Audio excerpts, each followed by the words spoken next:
Go. Hello. Hello.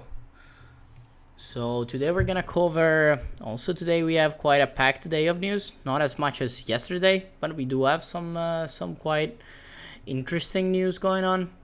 We have pension provider partners with Coinbase to offer 5% exposure to crypto. So it looks like some small pension fund is starting to consider crypto as an investment. This is quite a small one. They only have 1.7 billion under management, so that would lead to like a 50 to 60 million dollar investment in crypto if all let's say the guys that are using this service are gonna be taking this chance of having a 5% exposure to crypto. So that also has to pan out.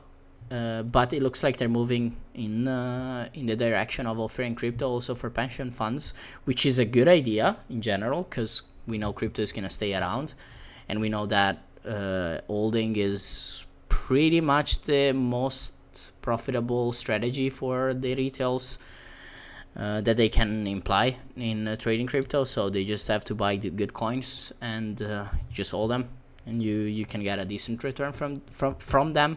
Like not decent, quite exceptional in the long run. So this is definitely worth noting. It's not big news because this is not a big pension fund, but still, it is good news. It is good news. Do you have anything to add about this?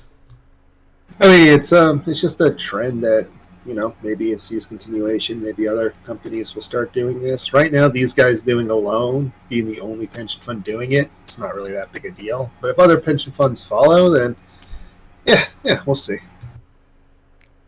And then we have our friend Michael. Mr. Michael Saylor with Microstrategy says it may sell up to 1 billion in stock to buy more bitcoins.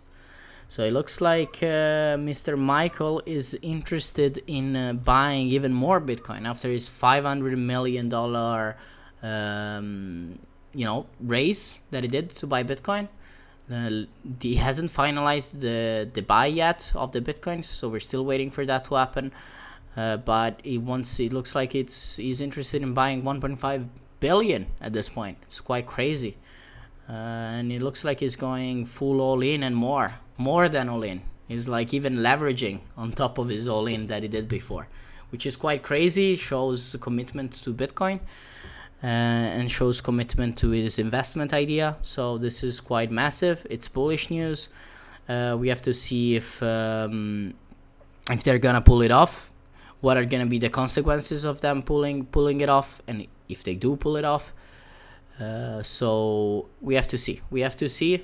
But more money coming into crypto is always a bullish news for crypto in general. So that's I guess why we are still holding the $40,000 range in Bitcoin. But quite massive. Yeah, either MicroStrategy is going to become an extremely rich company, or they're going back to zero. Or they're gonna be extremely poor. He's either gonna beat Mr. Jeff at his game of being the richest man on earth, or he's gonna be the poorest man on earth. That's it's quite an interesting dichotomy that's happening. Hedge funds see 7.2% of assets in crypto by 2026. So it looks like the allocation of hedge funds would go up to at least to 312 billion, which is massive. This is, of course, it's just speculation, really, and it's just a projection, really, of what's gonna happen, of where hedge funds see their allocation in crypto to be at in the future in 2026. This is definitely bullish news, but with these reports, they can't be really trusted in a sense, because you never know of what the future is gonna hold for us. But if this would turn out to be true, then we would start seeing some massive movement to the upside by 2026. And it really is likely that if crypto stays around, that we will see more and more hedge funds and more institutions getting into crypto, starting to trade it. Not necessarily they have to just buy it. at the moment, for most altcoins, the only way to get exposure and trade them is actually to buy them. Because why would you short like a minuscule company? Really, there's even not that much liquidity to do it. So yeah, but pretty massive news as well on this side. Nothing to get too excited about, but still big news. And it's following this last couple of weeks have been quite bullish on the news side. We had one bearish news coming out of Goldman Sachs and JP Morgan. Both of them are calling for a bear market, and Goldman Sachs also said that that crypto is not worth it to basically, it's not worth it to diversify your portfolio in crypto. It seems like in like their latest reports. I'm not sure why then they are also offering at the same time for institutionals the ability to get into Ethereum futures. So I'm not sure what's going on with that and why they are starting to trade Ethereum as well. And I'm not sure what's going on with Goldman Sachs. I'm not sure what's going on with JP Morgan, because at a point they were bullish and now they turned bearish, and then it looks like they're flip-flopping a lot. So and you never know what they're actually doing behind those closed doors. So what do you think about this hedge funds see 7.2% of assets in crypto? What do you think about it? I don't think there's much here. Like, at the end of the day, like, are they really going to do it? Are they not going to do it? Like, it's just a survey. We don't really know, right? It'll be cool if they do it. But we got to wait and see. Like, things change with hedge funds so rapidly that who knows? Maybe they hit this marks next year. Maybe they never hit it. Who knows? And it looks like Italy is also concerned about regulation and the lack of regulation on crypto. So most countries are pushing for regulation, and my guess is because they want that sweet tax revenue from this market, because they're not getting it as much, especially because it is unregulated. So there's all kinds of loopholes in every country to get around taxation. The biggest place right now where taxes are actually happening is the US, but most other countries either have low taxation of crypto assets, meaning that if you hold above a certain threshold, then you are taxed, and if you hold below a certain threshold, then you do not pay taxes. Like Italy right now has a 50,000 euro cap, so you would have to have your account, which is kind of strange. Like, your trading account has to be 50,000 euro or above in 7 consecutive days for you to start paying taxes. But who's gonna have an account that knows how the rule works? Who's gonna have an account that actually holds that much? They can just use leverage, right? Like, if you think about it, there's all kinds of loopholes that are going on at the moment. Maybe let's not blow the whistles for people that are, in Italy, like myself. But that's kind of what's going on at the moment. So if there's all kinds of loopholes in the regulation that is going on right now, there's all kinds of ways to get around taxation. There's all kinds of way to basically keep your crypto and not have to deal with your government, pretty much. So this is what's going on. Also, there's Portugal, if I remember correctly. They have 0 taxes on cryptocurrencies. So it's a lot of countries are going after that tax revenue from people that are selling and buying and trading in cryptocurrencies, like they are getting on all other assets, really. So that's what's going on. What they're claiming basically is that without proper oversight, there could be worsening in a market transparency, like that. It seems like all the normal, let's say, quote unquote, markets have full transparency, even though all kinds of stuff is happening and market participants don't know about it, and there's certain key players that know about it beforehand. There's all this stuff that is clearly going on behind the scene where people know information beforehand, and yeah, so they are able to make higher returns than other people that are not in the know, right? So this is already happening in the normal markets. It's not just a crypto thing. So maybe they should be also concerned about what's happening in the stock market. Maybe they should be also concerned about what's happening in what is it called, in the real estate market, because there's players that know more than others, and they're able to take advantage of that information. So it really is not a problem of crypto. The lack of regulation is some sort of a problem in a sense, because then you can't get institutional investors to go, let's say, all in, quote unquote, into crypto, because there's no clear regulation for it. But the problems that they're citing are there also in the stock market, and that's a fact. It's like undeniable, unfortunately. So what do you think about it? Well, I think it's everyone's trying to regulate crypto, right? Like, it's not really, they're just one more country in the list of people who are concerned and want to regulate it. But yeah, like a lot of the things they're citing is kind of silly. It's kind of, in other markets as well. But yeah, it is what it is. Regulation will probably come eventually on it. It's going to come everywhere.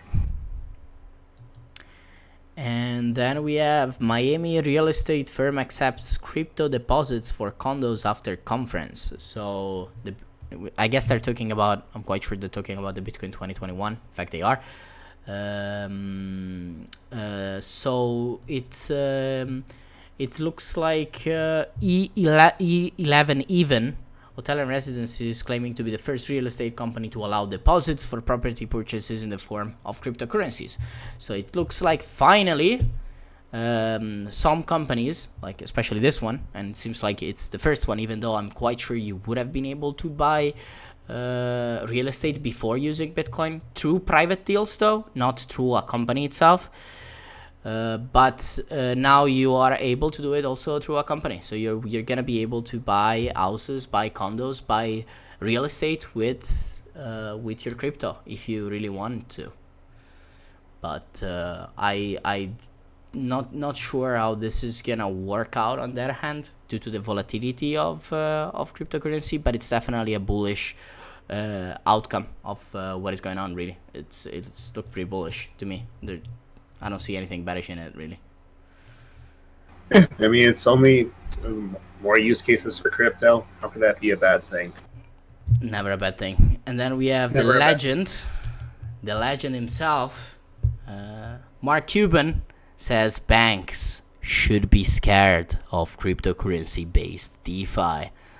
And yeah, I'd say it's pretty. It's a pretty bold statement, huh? Yeah, having a champion like Mark Cuban here in DeFi, like not just talking about Bitcoin, but actually talking about like Ethereum, Matic, and other DeFi protocols, I think is huge, right? Like, I mean, it's just gonna give him more legitimacy. More institutions are gonna come in. I mean, he got Mr. Wonderful on the Bitcoin train, which is kind of a big deal because he used to talk so much shit about it. But yeah, and he's right. Like. DeFi is going to get a bigger and bigger market share. I don't think it's going to replace the traditional financial markets by any means, but it's going to take a big chunk out of it out. So if banks don't get in on DeFi, if other institutions don't get in on DeFi, they're going to lose money. It's that simple. I agree 100%. I see that DeFi eventually, in a long term, is potentially gonna take over the entire financial system. But that's we're talking decades. We're talking. So as of right now, a lot of advances to to how DeFi works for that to happen. I think Exactly. It's there is a chance that it might happen. My belief is that it's gonna happen. It's just gonna take a long time, and we don't know which players are gonna be there at that point. Which ones are gonna be the actual good players? I don't think that banks are gonna operate using something like PancakeSwap, but maybe, or something like Uniswap. Maybe not. But definitely, these projects as they are right now. They have a future. They're gonna stay here, and DeFi is not going away. That's for sure. The question is, which are gonna be the actual players to invest in? That's a much more difficult question to answer.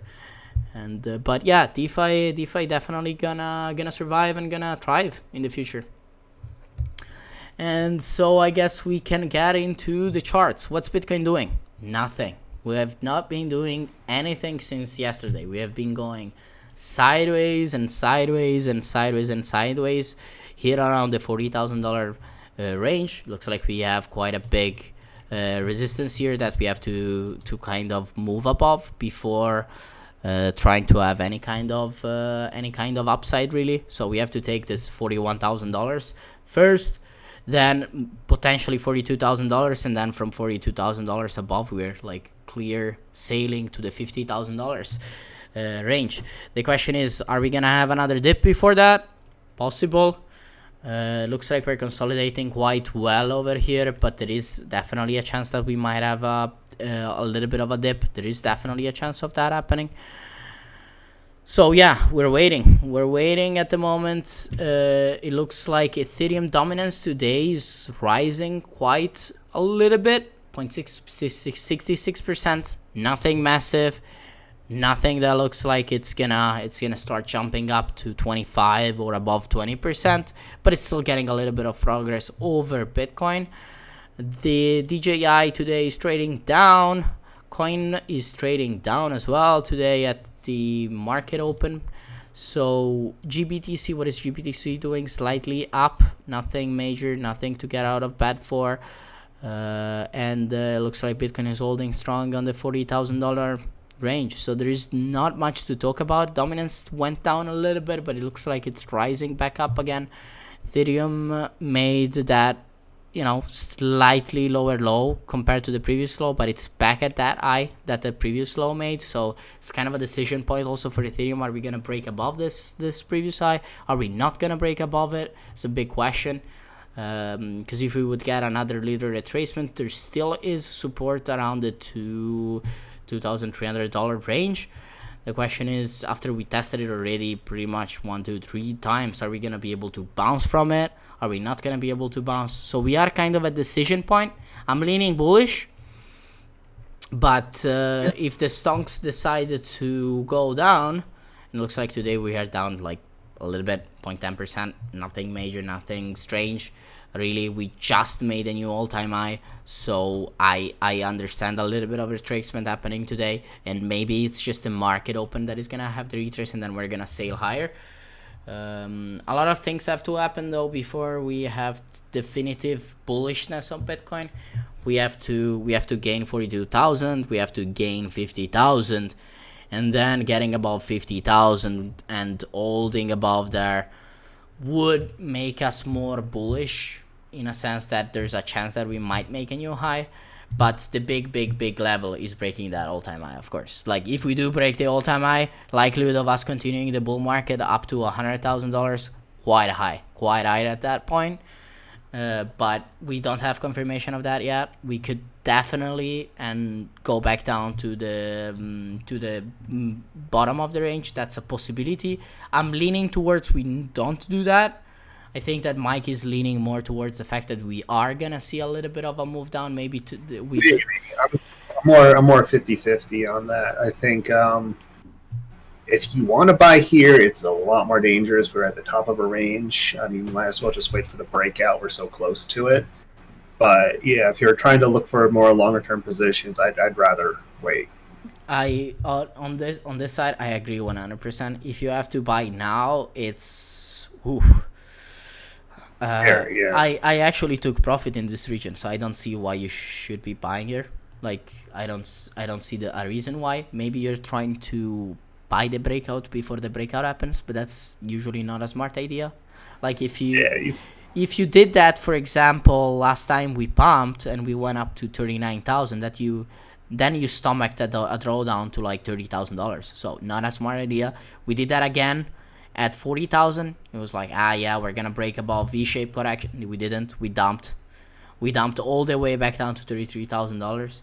We did the same thing over here at 42,000. We were like, yeah, now we're going back up. We're pumping, and then we didn't. So be careful if you want to open up a position. open up a position in a decent spot where at least you have good risk to reward. Because right now, like, yes, you can take the breakout trade, but the breakout trade is not there yet, so we have to wait for that to happen. And if you would take the breakout trade afterwards, I would say you would try to target around $48,000 to $50,000. That's what I'm targeting at the moment. If we do have that breakout, the question is, are we gonna get it, right? So, do you have anything to add? Not really. I mean, it's more of the same so far. We're at the top of the range. There's a good chance that we're going to come back down, test the bottom of the range before we break up. Never underestimate how long Bitcoin could go sideways, how long it could frustrate traders. And it's just like, if you're that guy who wants to buy every single time you think we're going to break out, every now and then you'll catch that glorious breakout and it'll feel amazing. But more often than not, you're going to lose. So it's, it's just patience. It ain't gonna happen. It ain't gonna happen. The breakout traders, especially after we have been ranging for a little bit of time, and we clearly have our defined range. Yes, I understand that you might want to take the breakout, but you want to take the real breakout. You don't want to buy here. You want to buy higher if that's what you want to do. Right? So, yep, I think we're done. I think there's nothing to add. I think we covered all the news for the day. So, all right. I guess we'll see you tomorrow. Bye.